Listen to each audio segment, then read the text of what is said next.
$765 million. Yo, where's my bat?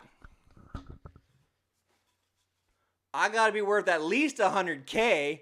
Let's talk about it. By now, even if you've been living in a cave, you have heard that Juan Soto has signed the richest contract in baseball history. 15 years, $765 million to be a New York Met. Now, there's a couple of facts about this that are absolutely staggering. One, for the next 15 years, Juan Soto is going to make $34 every second. Plus, Juan Soto's contract is more than Aaron Judge and Mookie Betts combined. You trying to tell me Soto's better than Judge and Betts combined? You're crazy. And the interesting thing that I was really expecting with this contract, there's an opt-out after 5 years. I was really expecting that from Soto to a chance to hit on another mega deal. Well, he has hit on another mega deal. It just involves the opt-out. So after 5 years, Soto could opt out of his contract valued at $51 million a year. If he does, then the Mets can claim him back at an extra $5 million per season, pushing this over $800 million. This is an absurd contract for a player who in 5 to 7 years might just be a DH. So this contract comes with all kinds of questions. The first off being, are the Mets the team to beat in the NL East?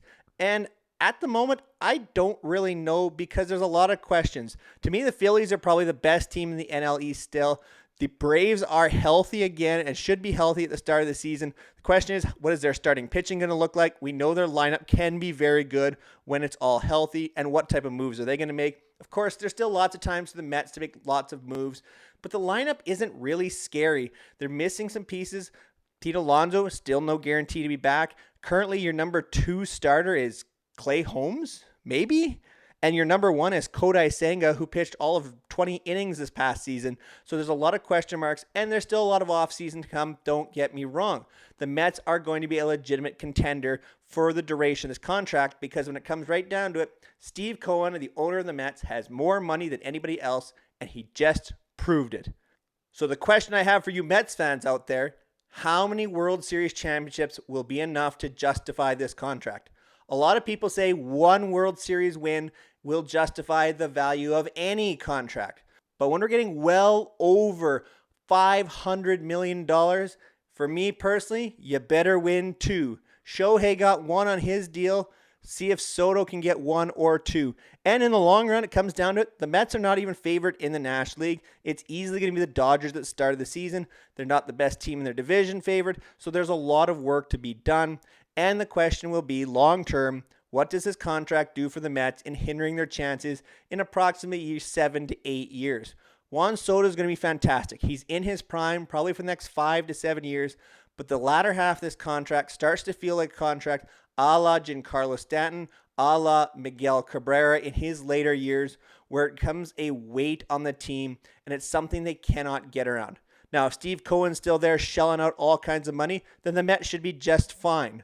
But there's a lot of risks that come with this contract, so all we can do is watch it play out. But for now, Juan Soto is a very, very rich man. Thank you so much for making it all the way to the end of another video here on 3 Up, 3 Down.